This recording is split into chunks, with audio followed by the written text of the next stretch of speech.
Do you find me sexy when I can't enunciate?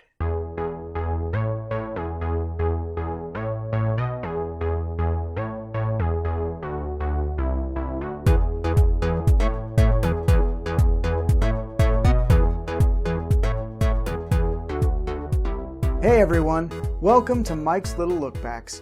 On this episode, we're going back to 1985 to explore a horror classic.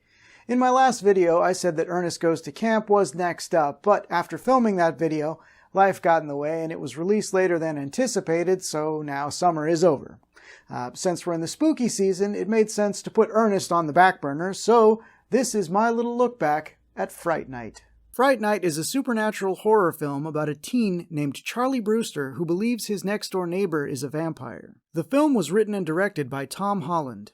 No, not that Tom Holland. Though I do think that Tom would make a hell of a Charlie Brewster. OG Tom Holland was a screenwriter best known for penning the films Class of 1984, Psycho 2, and Cloak and Dagger. It was while writing Cloak and Dagger that Holland came up with the idea of a horror fan becoming convinced that their neighbor was a vampire. The only thing Holland wasn't sure about was what that fan would do. After sitting on the idea for over a year, Holland finally had the epiphany that the fan would seek out their local horror movie TV host for assistance.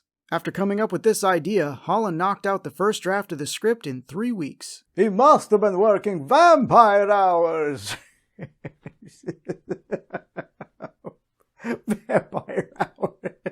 Do you get it? Because he's writing a vampire movie.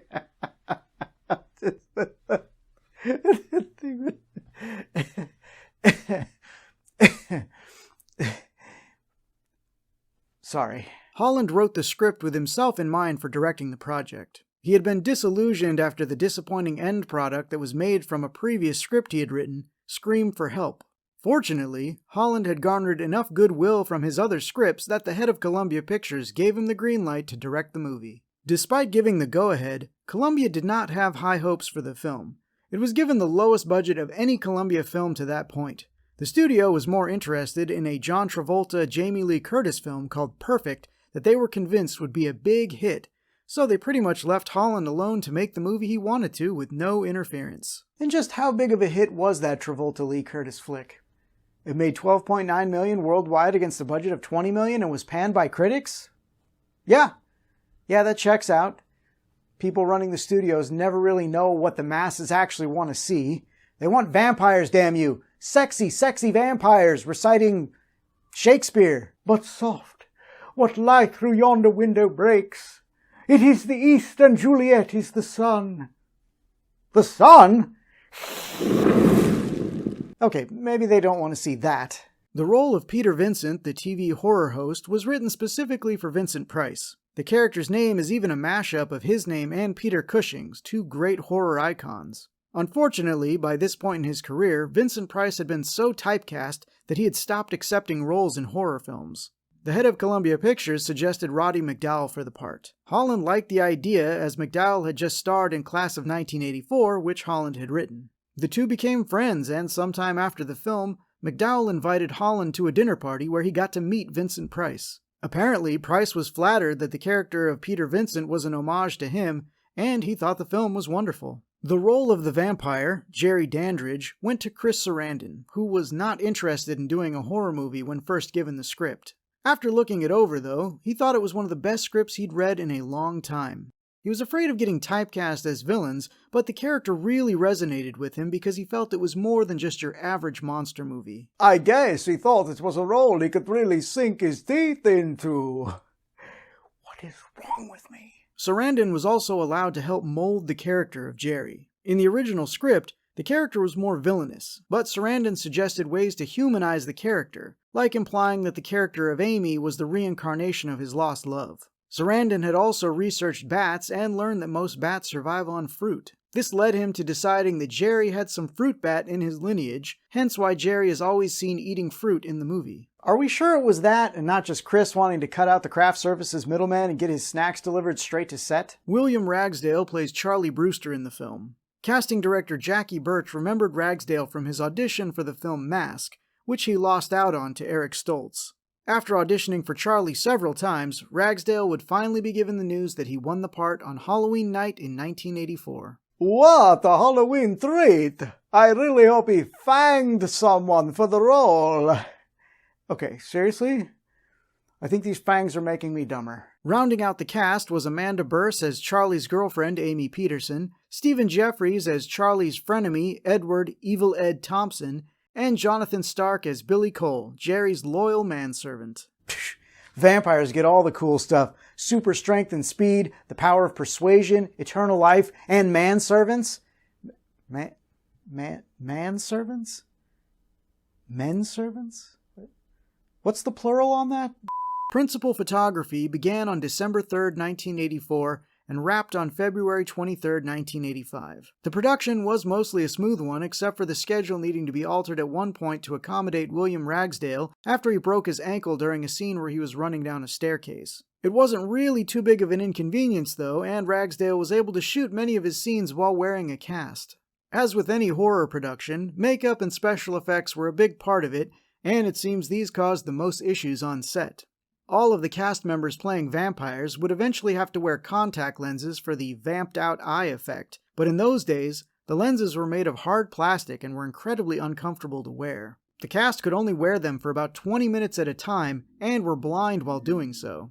3 pairs had been made for Amanda Burse, and one set caused her excruciating pain. It was later discovered that the crew had forgotten to buff the lenses after they'd been painted and lacquered. During one scene, Stephen Jeffries ended up wearing his lenses for 40 minutes, which left scratches on his eyes for months after. During the wolf transformation sequence, Jeffries not only spent 18 hours getting the makeup applied, but during the shoot, the crew was supposed to pour methyl cellulose into his mouth for a saliva effect, but they accidentally poured prosthetic adhesive instead, which started gluing the actor's mouth shut. That is what happens when you hire someone who is bad at their job. Okay, you know what? Screw it. I'm just embracing it at this point. And if you don't like it, you can bite me. For Jerry's transformation sequences, Chris Sarandon would have to spend up to 8 hours in the makeup chair. Sarandon didn't like sitting idle for that long and used his experience doing his own stage makeup for theater to assist with his makeup application. He did some of his stippling and would also help apply his own finger extensions. He can act, pull off a variety of sweaters, and do his own makeup? Now that is what you call a triple threat. I don't even have a pun. I'm just legitimately impressed. Now back to the movie. Fright Night opened on August 2, 1985. The film made a little over $6 million on its opening weekend, ending its domestic theatrical run with almost $25 million against a $9 million budget. It was the second highest grossing horror film of 1985, just behind A Nightmare on Elm Street 2, Freddy's Revenge. The critical reception for the film was also fairly positive, with Roger Ebert giving it 3 out of 4 stars. With the success of the first film, a sequel was put into production, though Holland and Sarandon could not be involved as they were working on Child's Play at the time. Jeffries turned down the chance to play Evil Ed again to take on a leading role in the film 976 Evil, and Burse could not return due to her commitments to the TV show Married with Children. The only 2 cast members to return were Ragsdale as Charlie and McDowell as Peter Vincent. McDowell was actually pushing for a 3rd film, with Holland returning at the helm, but before he could meet with Jose Menendez, the chairman of Carolco Pictures, about the project, Menendez and his wife were murdered by their sons Lyle and Eric. This tragic event halted any movement on a 3rd film and even interfered with the release of Fright Night 2. The film ended up only getting a limited theatrical release before going straight to home video. In 2011, DreamWorks Entertainment remade the film without any involvement from the original creator. The remake starred Colin Farrell as Jerry, Anton Yelchin as Charlie, and David Tennant as Peter Vincent.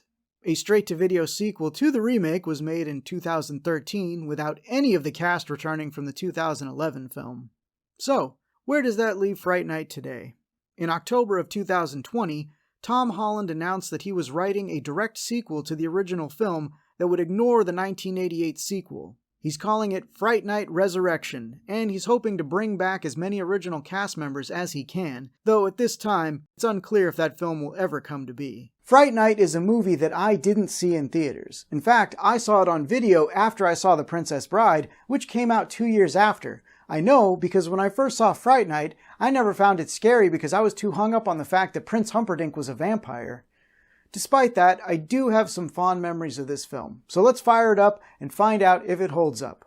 Spoiler alert, if you haven't seen this almost 40-year-old film, I will be going into plot details, so if you don't want it ruined, you should make like a bat and blind yourself. Not that bats blind themselves, or that they're even really blind. They just have very sensitive vision that works best in a dark environment. So this all fell apart really quick. Anyway, go away if you haven't seen it. We open on teenager Charlie Brewster trying to get frisky with his girlfriend Amy while a bad old vampire movie plays on TV as part of the program Fright Night. The show is hosted by Peter Vincent, who also stars in the movie as the vampire killer. Well, he'll tell you. Peter Vincent, vampire killer! Charlie keeps trying to bypass third and go straight for home base, but Amy isn't having it. After getting shut down a couple of times, Charlie says, We've been going together almost a year, and all I ever hear is, Charlie, stop it. Yeah, well, she's probably not into you, bro. Maybe you should stop getting rapey and move on. Charlie actually apologizes, and then Amy decides that now is the time, which is really quick turnaround on her part. So, what happens when Charlie is offered the one thing he's been pining for the past year? Amy, you're not going to believe this. There are two guys out in the yard, and I think they're carrying a coffin. You see? This is why she isn't into you. I'll bet you do this to her every time. Amy tries to leave in a huff, causing this exchange downstairs. First you want to make love, and then you don't. Amy? Charlie? What's wrong? Damn, girl, be chill. Ixnay on the X-say in front of the other May. The next day, after school, Charlie sees Playboy playmate Heidi Sorensen showing up at his neighbor's house and lets the audience know that it is possible to display an erection on your face. That night, Charlie hears a scream come from his neighbor's house, but nothing results from it. The next day, at a diner, Charlie and Amy are trying to make up, but I'm learning that maybe Charlie just isn't cut out for relationships. Been miserable the last 2 days. You don't know what it's been like. Charlie, are you listening to me? After school, Charlie attempts to sneak into the basement of his neighbor's house, but is stopped by a man who looks like if Kevin Bacon and Gary Cole had a love child. That night, Charlie gets all rear window scoping out his neighbor's house with a pair of binoculars. At some point, Charlie falls asleep, but when he wakes up, he finds his neighbor making sexy time in front of the window. I'd show you what gives Charlie his second erection of the film, but YouTube doesn't like the boobies. Anyway, the neighbor catches Charlie watching and closes the shade, but not before Charlie thinks he sees fangs and claws on his new neighbor. He then does the sensible thing and runs to tell his mother. The guy Fangs. who bought the house has fangs. Oh, thanks. That's lovely, Charlie. I have to get up at 7 tomorrow. Charlie then sees the manservant loading something into a Jeep outside, so he sneaks out to do some reconnaissance, only to have his mom compromise his cover. Charlie!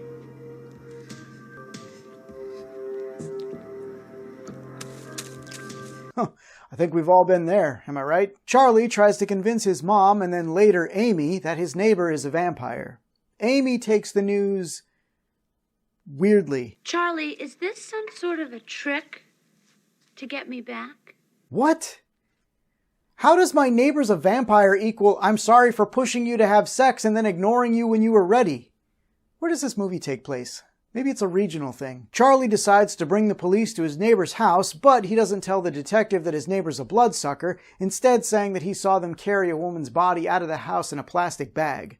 Billy, the neighbor's day-walking manservant, asks Charlie if he actually saw a body. Charlie says no, but that he can prove they're lying. He asks to see the basement, but when the detective asks what's down there, Charlie says, He's a vampire. Uh-oh. I saw him in that room last night, and he had fangs, and he bit her on the neck. Charlie, Charlie, Charlie. You could have said any number of things that would have given that cop enough cause to ask to take a look, but instead you come off like a crazy person. This is why Amy doesn't want to sleep with you. Well, one of many reasons. Charlie goes to see his friend? Question mark? Edward, who he calls Evil Ed, a name that Ed does not care for, which begs the question, are these two really friends? Because I never get that friend vibe from their interactions. Evil, please, I'm not kidding. Just tell me what to do. Don't call me evil anymore.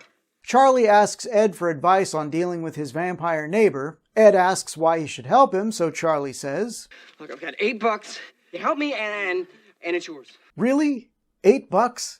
Are you that hard up for cash, Ed? You could probably just mow some lawns or get a paper route.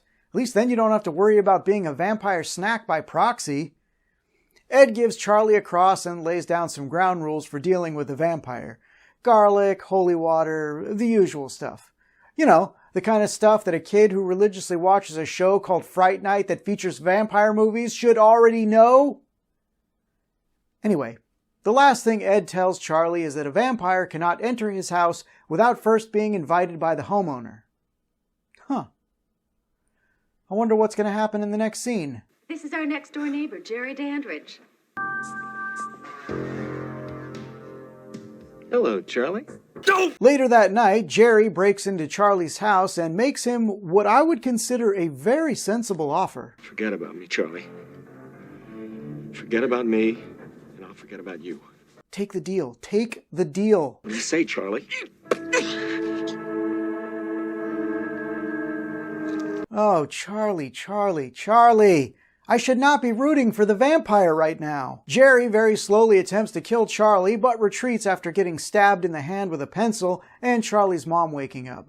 Later, Jerry calls Charlie to tell him that he's going to kill him tomorrow night. After getting off the phone, Charlie sees Peter Vincent on the TV show Fright Night claiming to be the great vampire killer. It then cuts to one of his old movies, and this gives Charlie an idea. A very stupid idea. I believe in vampires. In fact, I have one living next door to me. Would you help me kill him? You do know he's an actor, right? I mean, if you believe everything that's on TV, why not just give William Shatner a call and ask him to beam Jerry off the planet? Logical. After failing to solicit Peter Vincent's help in murdering his neighbor, Charlie decides to do it himself. He tells Amy and Ed about it, and they can tell that he is not in a clear headspace, so they go directly to Peter Vincent and plead for his help. He's the one that believes a vampire's living next door to him? Oh, yes. You know, he is insane. Amy offers to pay Peter for his help, and since he's been recently fired from Fright Night, he takes the job.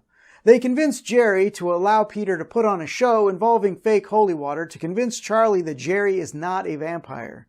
It all goes according to plan, except that while they're at Jerry's house, this happens. Let's get out of here. Just a minute. That goes for you too, Ed. I expect we have a lot of the same interests, in horror movies and the... And actually, before even that goes down, we get this awkwardness. Charmed. Well, it's nice to know that Stephenie Meyer didn't originate the creepy old vampire leching on a teenage girl trope. After discovering vampires are real, Peter Vincent gets the hell out of there. Charlie and Ed start to walk Amy home, but they split up when Charlie and Ed get into a little beef. Unfortunately for Ed, this puts him right in Jerry's crosshairs, though their encounter isn't quite as violent as one would expect. They won't pick on you anymore. Or beat you up. I mean, it still ends violently, but in this case, his body, his choice.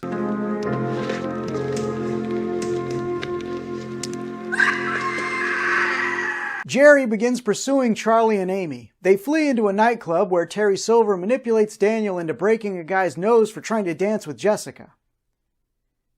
Or is that Karate Kid 3? I'm always getting those mixed up. Ed, now a vampire, shows up at Peter Vincent's with the intention of killing him, but let's just say mistakes were made. Back at the nightclub, Jerry tries to impregnate Amy through the art of dance.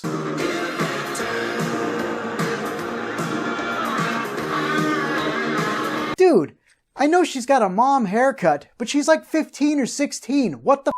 So, after a very 80s dance number, Jerry tells Charlie to bring Peter Vincent to his house if he ever wants to see Amy again.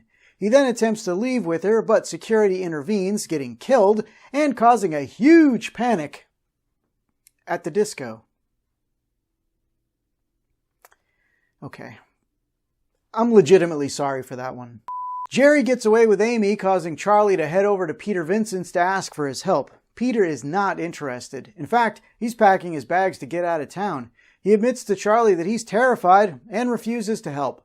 Back at Jerry's, he's changed Amy into a Marilyn Monroe dress and seduces her into doing the traditional topless sexy vampire bite.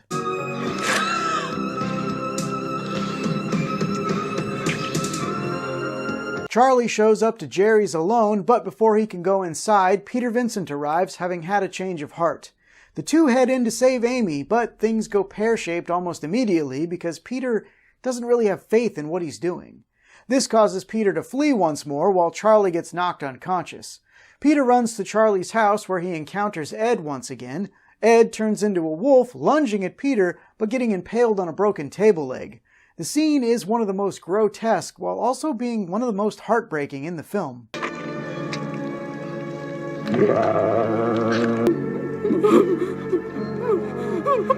Charlie is locked into a room with the now vampire Amy. Jerry leaves him a wooden stake and says that he'll need it.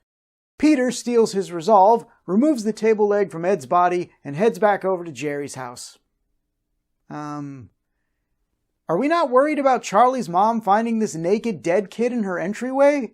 I mean, if the cops didn't believe you about vampires before, what story are you going to tell them this time? Peter breaks into the room where Charlie is being held. He tells Charlie that if they can kill Jerry before dawn, they can save Amy. As they head off to do this, they run into Jerry's manservant, who turns out to be a ghoul of some kind. They shoot him several times before staking him to finally get him to melt. It's pretty f***ing gross.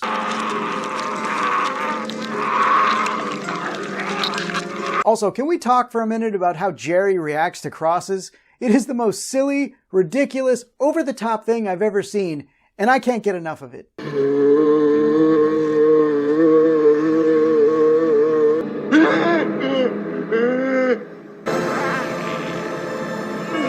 Jerry tries commanding Amy to wake up to kill Charlie and Peter, but... Kill them both!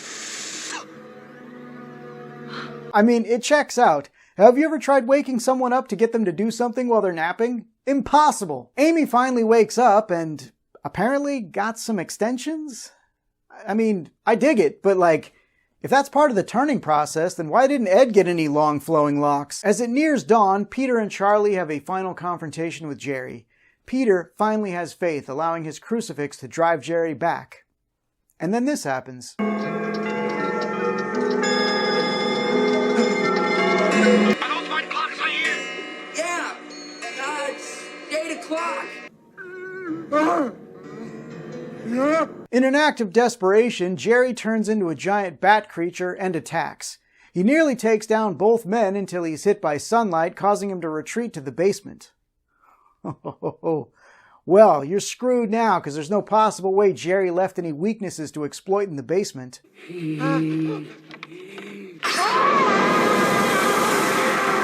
Huh. Awkward. Jerry is seemingly destroyed in the sunlight, and Amy is restored to normal. We cut to Charlie's bedroom at a later date. Peter Vincent appears on TV, having gotten his job back at Fright Night. He's going to start playing bad alien movies instead of bad vampire movies. Character growth. For a moment, Charlie thinks he sees something in a window next door. Something wrong? Nothing.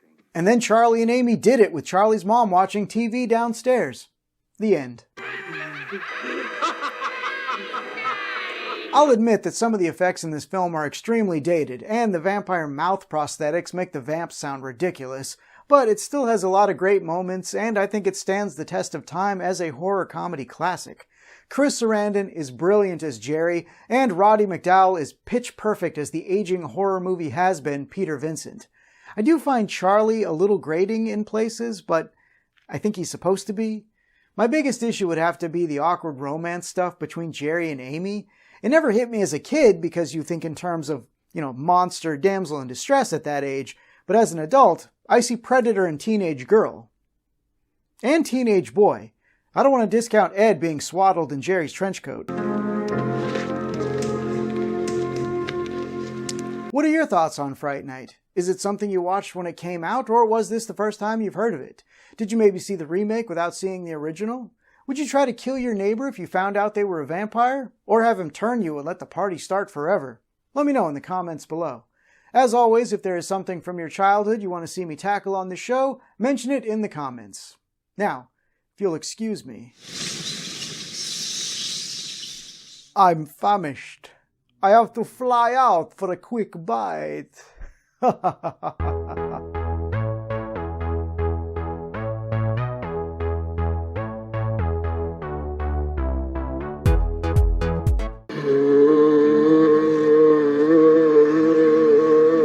Thanks for watching, everyone. If you enjoyed this video, please consider giving it a like and a share. Don't forget to subscribe and click that bell icon to be notified when more Little Look Back episodes go up. Thanks, everybody. Happy Halloween.